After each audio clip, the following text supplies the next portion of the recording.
Have you ever found yourself lying awake at night, your mind racing with thoughts about things completely out of your control? What someone said, how someone reacted, the opportunities you missed, or the mistakes you made? What if I told you that the ancient Stoics had a powerful solution? Not to eliminate your emotions, but to liberate you from the chaos of trying to control the uncontrollable?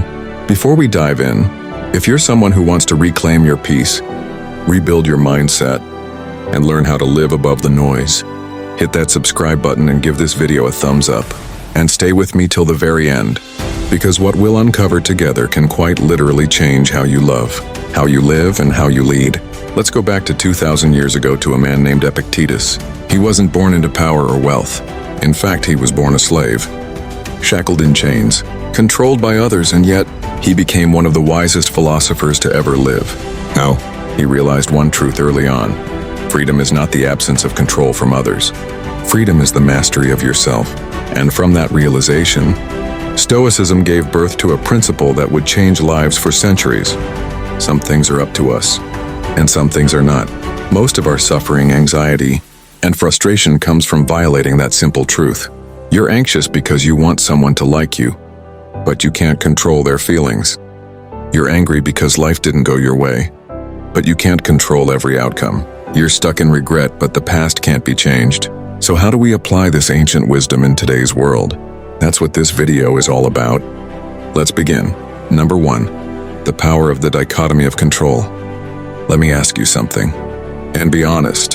Have you ever loved someone so Deeply that your whole world began to revolve around them? Maybe it was the way they looked at you, the way they laughed, the promises they made. For a while, it felt like the universe had written a love story just for you, but then something changed. They pulled away, or maybe they didn't appreciate you the same, or maybe they just stopped showing up. And now here you are, watching this video, holding on to memories that still sting, replaying conversations, wondering what you could have done differently, wondering what you did wrong. Let me tell you something that the Stoics learned thousands of years ago, and it might change the way you see your past, your pain, and even your future. They called it the dichotomy of control. Here's what it means. There are 2 types of things. In this world, those you can control, and those you absolutely cannot. And here's the hard truth about love. You can't control someone else's heart. You can't control how long they stay. You can't control whether they see your worth. You can't control the way they choose to treat you. But you can control one powerful thing: how you respond. You can choose to love with truth without begging. You can choose to walk away with dignity, not desperation. You can choose to heal yourself instead of losing yourself in someone else's chaos. Let me tell you a story. There was a man who gave everything to the woman he loved. Time, energy, affection. He built his world around her. And one day she left. No explanations, just silence. For months he was broken. He thought, if only I had done more, if only I had been better. But then he read the words of Epictetus. Some things are up to us and some are not. And in that moment it clicked. Her choices, not his. Her feelings, not his. Her leaving, out of his hands. But his healing, his growth, his future, that was his. Entirely his. And maybe that's your story too. If you're still watching, maybe you're the one who gave your all. Maybe you're holding on to a relationship that hurt you. Or maybe you're still blaming yourself for someone else's decisions. But let me remind you, you didn't fail just because someone left. You didn't lose just because love didn't last. You see, the Stoics weren't cold-hearted philosophers. They felt deeply, but they understood something most people never do. Peace doesn't come from holding tighter. It comes from letting go of what was never yours to carry. So before we move to the next strategy, pause for a second and ask yourself, what pain am I still trying to control? That was never mine to own? Because once you let that go, you won't just find peace, you'll find yourself. Number 2, the mind, your greatest battlefield. Let me ask you something personal. Have you ever been in a relationship where nothing was really wrong, yet something always felt off inside you? You kept second-guessing yourself, overthinking their words, analyzing their tone, reading between every silence, every pause in a message. And while the world saw you smiling in photos, laughing in public, deep down your mind was at war. If that sounds familiar, you're not alone. And the Stoics knew exactly how that feels. Marcus Aurelius, one of the most powerful men in history, an emperor, wrote privately in his journal, "You have power over your mind, not outside events. Realize this and you will find strength." Imagine that.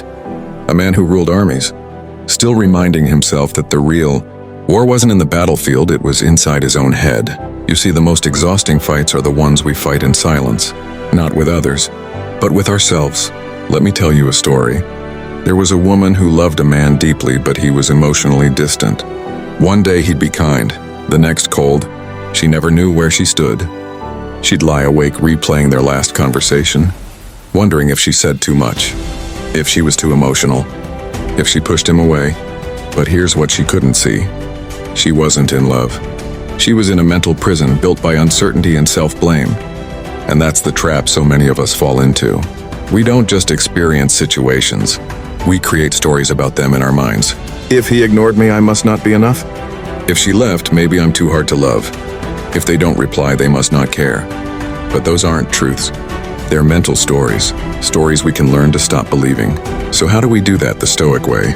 It starts with the pause, a sacred second between stimulus and response. When someone disappoints you, pause. When your emotions surge, pause. When your mind spirals into overthinking, pause. In that pause, ask yourself, is this within my control? Am I reacting to facts or my fears? What would my wiser self choose to believe? The Stoics trained their minds like warriors, not to avoid pain but to understand it, not to suppress emotions but to master their response to them. Because here's the truth. Your thoughts can either be your prison or your protection. Your mind can break you or it can build you. So if you're still haunted by what someone did or what someone didn't do, remember this. They may have left, they may have hurt you, but you decide if they still get to live in your head. And I want you to reclaim that space, because once you control your mind, no one else gets to. Number 3, turn obstacles into opportunity. The Stoic alchemy. Let me ask you something. Have you ever asked, why did this happen to me? That breakup, that betrayal, that moment where everything you believed in collapsed. You were loyal. You gave your best. You stayed when it was hard. And still, it ended. Maybe it ended with silence. Maybe it ended with someone else's lies. Maybe it ended when they stopped fighting for you, even though you were still holding on. It's easy to think, this broke me. But what if I told you, this was the moment that could build you? The Stoics had a word for this kind of thinking. Amor Fati, the love of fate. It doesn't mean liking pain. It means choosing to turn pain into power. Let me tell you a story. There was a guy. He was madly in love. She was his world, his morning texts, his weekend plans, his future.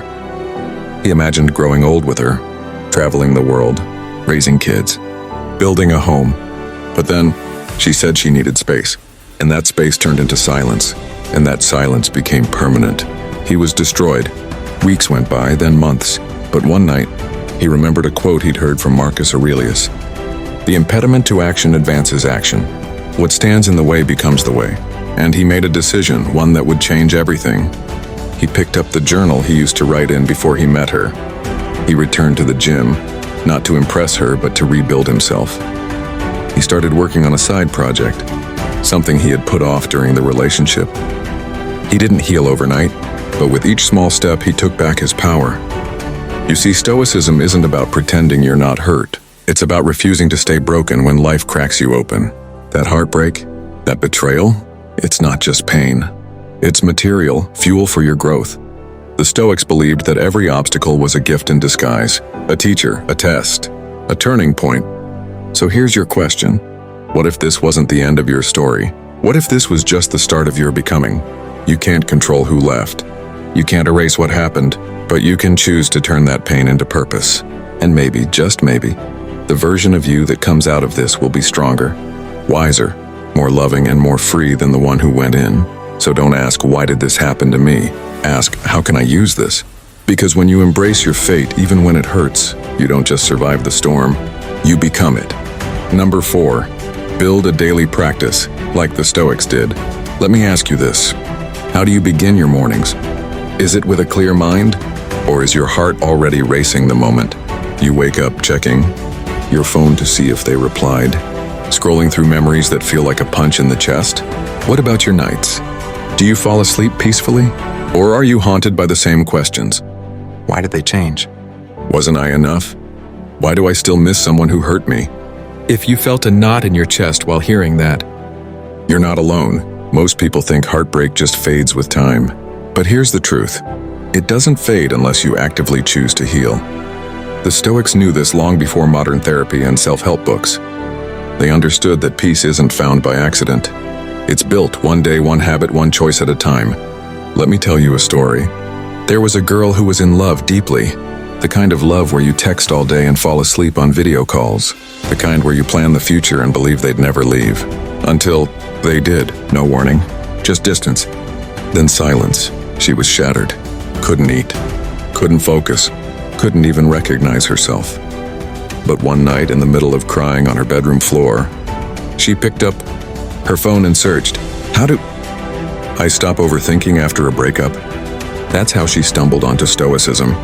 And it wasn't just the quotes that helped, it was the practice. Here's the exact routine she started. Maybe it's time you try it too. Number 1, morning preparation. As soon as you wake up, before checking your phone, ask, "What will I face today?" People will disappoint you. Things won't go your way. Prepare for it, not with fear, but with strength.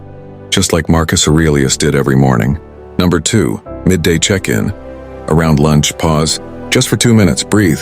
Ask yourself, am I reacting emotionally or responding wisely? Maybe you've already felt anxious today. Maybe a memory hit hard. But here's your moment to reset. Number 3, evening reflection. At night, light a candle, or just sit in silence. Write down, what did I try to control today that wasn't mine? What did I handle with grace and strength? What can I improve tomorrow? Forgive yourself. Thank yourself. Promise to keep showing up. Point 5, detach from the outcome. Attach to the process, 500 words. Let me ask you something real. Have you ever been in a relationship where you gave everything? Your heart? Your loyalty, your time. Because you believed that if you just loved enough, they would stay? You kept showing up. Kept fixing things they broke.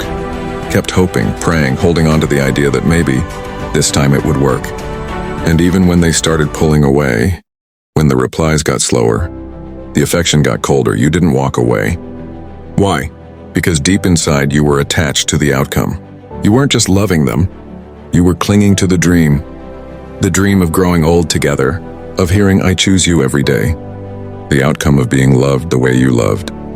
But here's where the pain begins.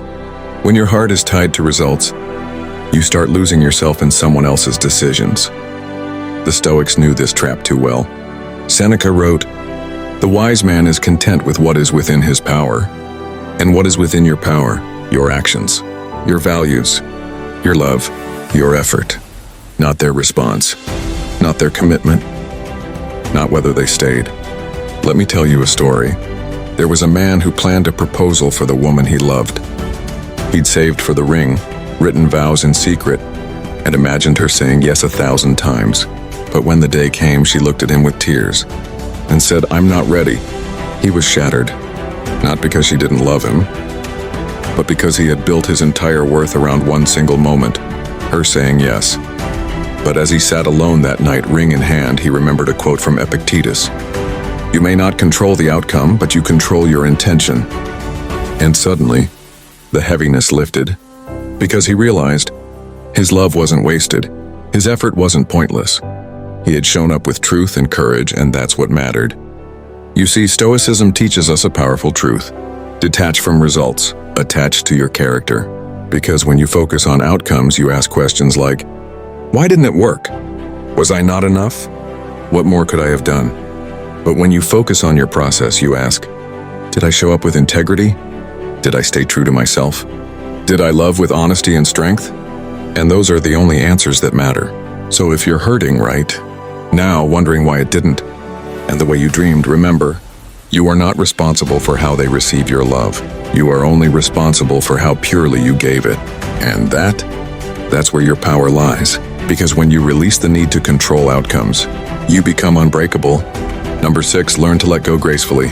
Can I ask you something? And I want you to answer in your heart. Are you still holding on to someone who has already let go of you? Maybe not physically. Maybe they're still around, still texting, still showing up just enough to keep the hope alive. But emotionally, mentally, spiritually, they left a long time ago, didn't they? And yet, you're still here, still waiting, still wondering if the version of them you first met will ever come back. You're not weak for holding on. You loved deeply. You believed in the connection. You saw a future. But here's the truth no one tells you gently enough. Sometimes letting go isn't giving up. Sometimes letting go is the most graceful, powerful act of self-love. The Stoics understood this better than anyone. They believed everything in life was temporary, borrowed, not owned. Marcus Aurelius wrote, "You are a soul carrying a corpse. Nothing that belongs to you will remain forever." That sounds dark, but it's actually freeing. Because once you realize that you don't own anyone, not their love, their promises or their presence, you stop clinging and you start cherishing. Let me tell you a story. There was a girl who held on to a man who once made her feel like the sun, but over time he became distant, cold, unavailable. But she stayed because she remembered who he used to be. She stayed because she believed love meant fighting. She stayed long after he had already moved on emotionally. Every day she asked, what if I try harder? What if I wait longer? But then one night she read something by Epictetus. When someone is no longer good for your soul, let them walk away with dignity. You are not meant to carry what is left. And in that quiet moment, she finally let go. Not with anger, not with revenge, but with gratitude. She whispered, "Thank you for the memories, but I no longer wish to beg for what is not mine." That is the Stoic way. Not to harden your heart, but to protect it. Not to pretend it didn't hurt, but to rise anyway. Not to hate the person, but to honor the lesson. So if you're still holding on to someone who stopped choosing you, if you're carrying the ghost of someone who already walked away, let this be your moment. Take a breath and say, I release you. I return you to the path you've chosen, and I return to myself. You don't have to burn bridges. You don't need revenge. You just need release. Because true peace begins the moment you stop gripping the past and start holding yourself with both hands. Number 7, build an inner citadel. Let me ask you something. Really ask yourself this. What do you do when the person you built your world around walks away? When the texts stop, the I love you fades, the future you dreamed of dissolves without explanation. What do you do when the silence becomes louder than the love? Most people break. And I don't mean temporarily. I mean they forget who they are. They lose themselves trying to understand why someone else stopped choosing them. They spend their nights begging for closure, blaming themselves, and wondering what they could have done differently. But the Stoics, they had a different answer. They said, build an inner citadel, a place inside yourself that no one, not a lover, not a friend, not even fate, can destroy. You see, Marcus Aurelius lost children. He faced betrayal. He ruled during war and plague. Yet through all of that, he wrote, the soul becomes dyed with the color of its thoughts. He knew the world would try to shake him, so instead of trying to control the world, he strengthened himself. Let me tell you a story. There was a man who gave everything to a woman who never really saw him. She took his love, but never gave it back. Used his loyalty, but called him too intense. Told him he was her future, until she found someone less complicated. He broke. But one night, while walking alone, he asked himself, what do I have that no one can take from me? Not her, not love, not approval. And slowly, piece by piece, he started to build his inner citadel. He went back to the gym. Not for revenge, but for strength. He started reading again, writing again, dreaming again. He stopped chasing love and started becoming the kind of man who could give love without needing to lose himself in the process. Because that's what the inner citadel is. It's not about walls, it's about roots. It's where you return when people walk out, where you breathe when life disappoints you, where you remember that you are still whole, even when someone else couldn't see your worth. So here's the truth the Stoics knew, and you must never forget. They can take the relationship, they can take the plans, but they can never take your spirit unless you hand it to them. You were never meant to be completed by someone else. You were meant to be discovered by yourself. And once you build that, once you pour your love, energy, and purpose back into you, you become untouchable. So if you're still hurting, still questioning, still holding your breath for closure, stop and start building. Because the storm isn't meant to drown you. It's meant to prove to the world that your roots run deep. With that said, thanks for watching. And until next time.